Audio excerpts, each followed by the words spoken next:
The shuttle descended through the thick, opalescent atmosphere of Eirene, its hull shimmering with the reflected light of the planet's twin suns. Commander Elara Voss adjusted the straps of her harness, her fingers brushing against the insignia on her uniform. A silver earth encircled by olive branches. The symbol felt heavier than usual today. She was no stranger to first contact missions, but this one was different. Eirene was not just another world. It was a beacon of hope, a civilization that had not only achieved peace but had abolished war entirely. For a humanity still fractured by conflict, this planet was a mystery worth unraveling. The shuttle touched down with a soft hum, its landing struts sinking slightly into the iridescent grass that carpeted the clearing. Elara took a deep breath, the air crisp and faintly sweet, like the scent of blooming jasmine. She stepped out, her boots crunching softly on the crystalline ground, and was immediately struck by the serenity of the place. The landscape was a masterpiece of harmony. Towering trees with translucent leaves, rivers that glowed with a soft, inner light, and a sky painted in hues of lavender and gold. But it was the silence that struck her most. No distant hum of machinery, no chatter of voices, no rustle of wildlife. Just stillness. A figure approached, gliding rather than walking, their movements fluid and unhurried. The Serene, as they called themselves, was tall and slender, their skin a pale, pearlescent blue, and their eyes large and luminous, like twin moons.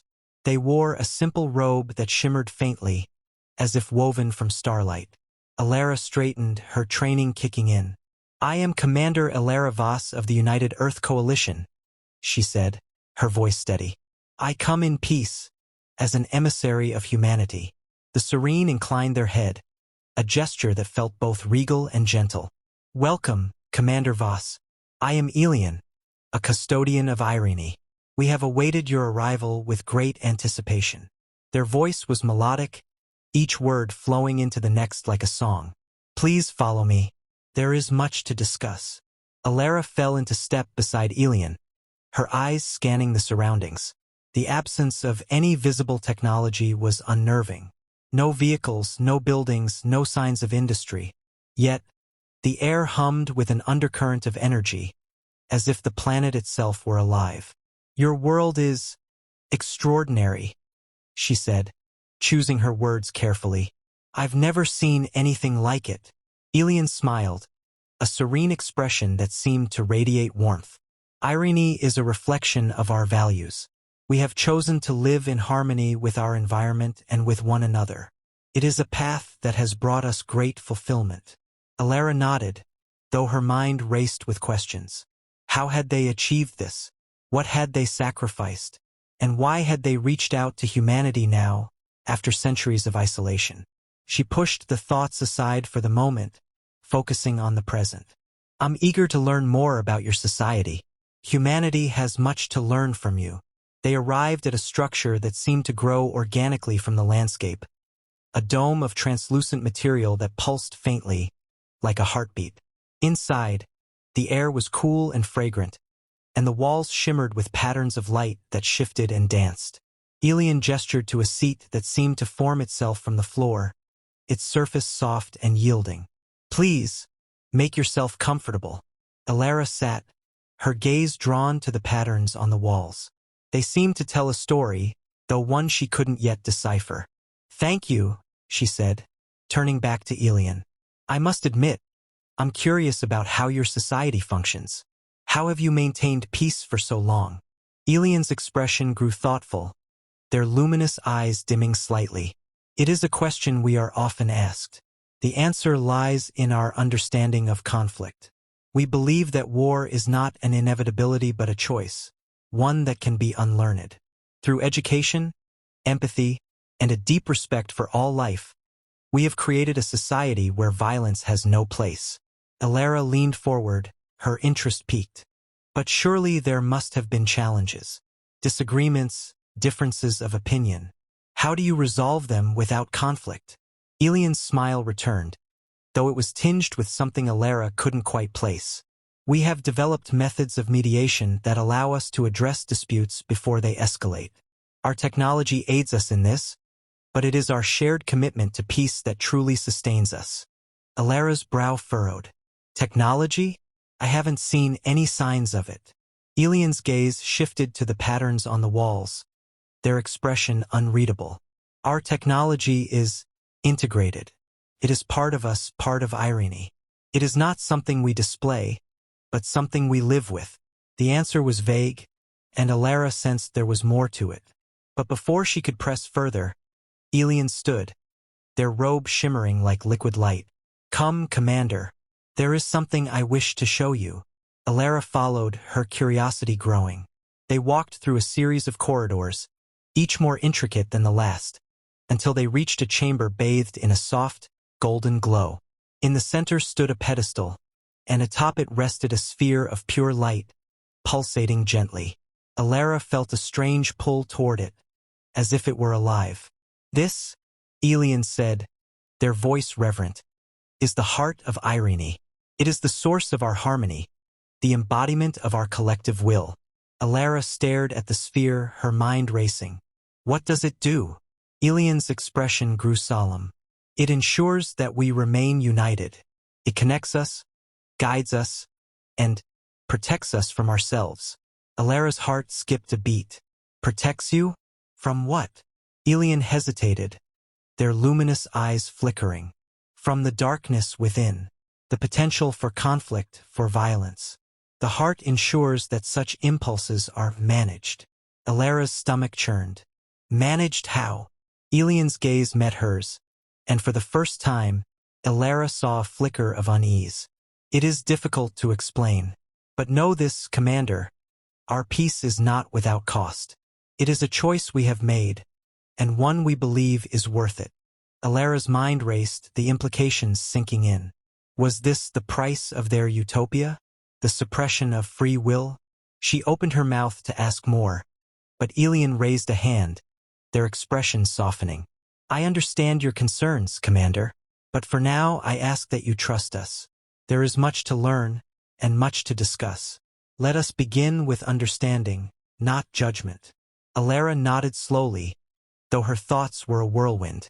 She had come seeking answers, but now she wondered if she was ready for the truth. As she followed Elian out of the chamber, the heart's light fading behind her, she couldn't shake the feeling that she was standing on the edge of something vast and unknowable, and she wasn't sure if she should step forward or turn back. The section ends with Alara grappling with the first hints of Eirene's dark secret, setting the stage for deeper exploration in the next section.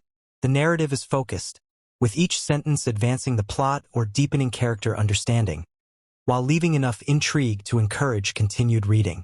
The chamber was silent except for the faint hum of the Heart of Eirene, its golden light casting long shadows across the walls.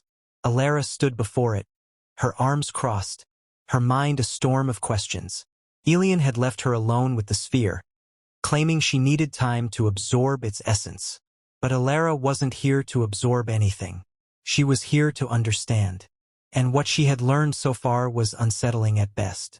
The heart pulsed gently, its rhythm almost hypnotic. Alara reached out, her fingers hovering just above its surface. The air around it was warm, charged with an energy that made her skin tingle. She pulled her hand back, clenching it into a fist. This wasn't just a symbol of peace. It was a tool, a powerful one. And tools, in her experience, were rarely benign. It's beautiful, isn't it? Elian's voice echoed softly through the chamber. Alara turned to see them standing at the entrance, their luminous eyes fixed on the heart. It's something, Alara replied, her tone cautious. But I still don't understand how it works. You said it protects you from yourselves. What does that mean, exactly? Elian stepped closer, their robe shimmering faintly in the heart's glow. The heart is more than a symbol, Commander. It is a living system, one that connects every serene on Eirene. It monitors our thoughts, our emotions, and ensures that none of us stray from the path of peace. Alara's stomach tightened. You're saying it controls you. Not controls, Elian corrected gently. Guides. It helps us maintain harmony, both within ourselves and with one another. Without it, we would be vulnerable to the same conflicts that plague your world. Alara shook her head, her disbelief growing. But at what cost? You're giving up your freedom, your individuality. How can you call that peace? Elian's expression softened, a hint of sorrow in their luminous eyes. We have not given up our freedom, Commander. We have chosen a different path. One where the needs of the many outweigh the desires of the few. It is not a perfect system, but it has kept us safe for centuries. Elara turned back to the heart, her mind racing. She thought of Earth, of the wars and struggles that had defined humanity's history. Could this be the answer? A world where conflict was eradicated before it could even begin. The idea was tempting, but it came with a price she wasn't sure humanity could or should pay. What happens if someone resists? She asked, her voice low. If they don't want to be guided? Elian hesitated, their gaze flickering to the heart. Resistance is rare, but when it occurs, the heart intervenes. It recalibrates the individual's emotions, ensuring they remain in harmony with the collective. Elara's breath caught. You mean it rewrites them? It changes who they are. Elian's silence was answer enough. Elara took a step back, her heart pounding. This wasn't peace. It was control, and it was worse than anything she had imagined. You're afraid, Elian said softly. I understand, but you must see that our way is not without merit. We have no war, no violence, no suffering. Is that not worth the price? Elara shook her head, her voice firm. Not if it means losing who we are. Humanity thrives on its flaws, its passions, its struggles, its freedom to choose. Take that away, and you take away what makes us human. Elian studied her for a long moment, their expression unreadable. Then they nodded, as if coming to a decision. Perhaps you are right, Commander. But perhaps there is another way, a middle ground. One where your people and ours can learn from each other. Elara frowned. What do you mean? Elian gestured to the heart. The heart is not infallible. It is a tool, as you said, and tools can be adapted. If humanity were to join us, to share its resilience and creativity, perhaps we could create a new system, one that preserves freedom while ensuring peace. Elara's eyes narrowed. Join you? You mean submit to the heart? Not submit, Elian said quickly. Collaborate. Together, we could create something greater than either of our societies alone. A true utopia. Elara's mind raced. The offer was tempting, but it came with too many unknowns. And the thought of humanity being connected to the heart, of having its emotions and thoughts monitored, sent a chill down her spine. She couldn't make that decision, not for herself and certainly not for her species. I need time to think, she said finally. This is a lot to process. Elian nodded, their expression understanding. Of course, Commander. Take all the time you need. But remember, the heart is always here, waiting to guide you. Elara forced a smile, though her stomach churned. Thank you, Elian. I'll keep that in mind. As Elian left the chamber, Elara turned back to the heart, its golden light pulsing steadily. She felt a strange pull toward it, as if it were calling to her. But she resisted, her mind clear. She had come to Eirene seeking answers, but now she realized the answers she found might not be the ones she wanted. And as she stood there, staring into the heart's glow, she couldn't shake the feeling that she was standing on the edge of a precipice, one that could either lead to salvation or destruction. The section ends with Elara grappling with the moral implications of the heart's control, setting the stage for the final confrontation and resolution in the next section. The narrative is tightly focused, with each sentence advancing the plot or deepening character understanding, while leaving enough intrigue to encourage continued reading. Elara stood at the edge of the crystalline clearing, her gaze fixed on the horizon where the twin suns of Eirene dipped low, casting the sky in hues of amber and violet. The beauty of the planet was undeniable, but it no longer filled her with awe.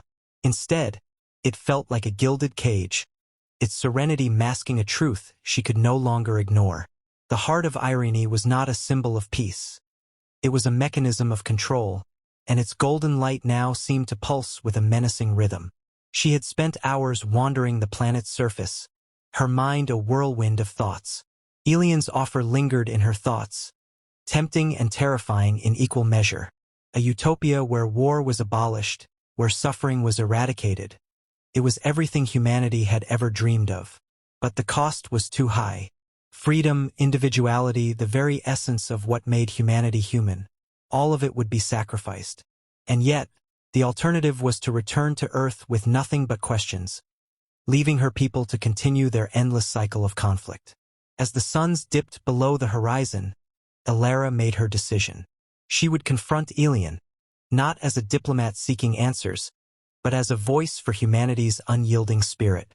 She turned and made her way back to the shimmering dome, her steps firm and purposeful.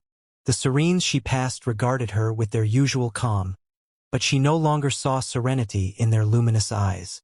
She saw resignation. Eirene was waiting for her in the chamber of the heart, their expression unreadable. The golden sphere pulsed gently, its light casting long shadows across the room. "Commander Voss," Eirene said, their voice as melodic as ever. "I sensed you would return. Have you come to a decision?" Elara crossed her arms, her gaze steady. "I have. But before I share it, I need to understand one thing. Why now?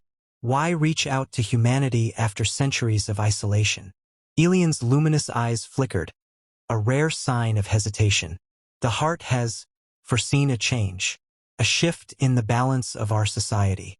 We believe that humanity's resilience, its capacity for growth and adaptation, could help us navigate this change." Elara's brow furrowed. "What kind of change?" Eirene turned to the heart, their expression somber. "The heart is not eternal, Commander. It is a system, and like all systems, it has its limits. We have begun to see cracks, instances where its control falters. If it were to fail, the consequences would be catastrophic." Elara's heart raced. "You're saying the heart is breaking down?" Eirene nodded slowly. "Yes, and without it, we would be vulnerable to the very conflicts we have worked so hard to eliminate. We need a new solution, one that incorporates the strengths of both our societies." Elara took a step closer, her voice firm. "And you think humanity can provide that solution?" "We do," Eirene said. "Your species has a unique ability to adapt, to overcome. You have faced countless challenges and emerged stronger each time. We believe that, together, we can create a new system, one that preserves freedom while ensuring peace." Elara shook her head, her disbelief growing. "You're asking us to fix a problem you created, a problem born from your fear of conflict, your refusal to confront the darker aspects of your nature. But conflict isn't inherently evil, Eirene. It's a part of life. It's how we grow, how we change. You can't just erase it, you have to face it." Eirene's expression darkened, their luminous eyes dimming. "You speak of conflict as if it is a virtue, Commander. But we have seen its consequences. We have lived through the devastation it brings. We will not return to that." Elara's voice softened, but her resolve remained unshaken. "I'm not saying conflict is a virtue. I'm saying it's a reality. And the only way to truly overcome it is to confront it, not suppress it. Humanity has made mistakes, terrible mistakes, but we've also learned from them. We've built societies, created art, explored the stars. And we've done it all while embracing our flaws, not hiding from them." Eirene was silent for a long moment, their gaze fixed on the heart. Finally, they spoke, their voice barely above a whisper. "And what would you have us do, Commander? Abandon the heart? Risk everything we have built?" Elara took a deep breath, her mind racing. "I'm not asking you to abandon it. I'm asking you to change it, to make it a tool for growth, not control. Let it guide, but not dictate. Teach your people to face their fears, to resolve their conflicts, not through suppression, but through understanding and empathy. And let humanity help you, not as subjects, but as partners." Eirene turned to her, their luminous eyes searching hers. "You ask much, Commander, more than we may be capable of." Elara met their gaze, her voice steady. "I know. But I also know that you're capable of more than you think. You've created a society that has abolished war. That's no small feat, but true peace isn't the absence of conflict. It's the ability to face it and emerge stronger. and I believe together we can achieve that. The chamber fell silent, the only sound the faint hum of the heart. Elian's expression was unreadable, but Alara sensed a shift, a crack in their serene facade. Finally, they nodded, their voice soft but resolute.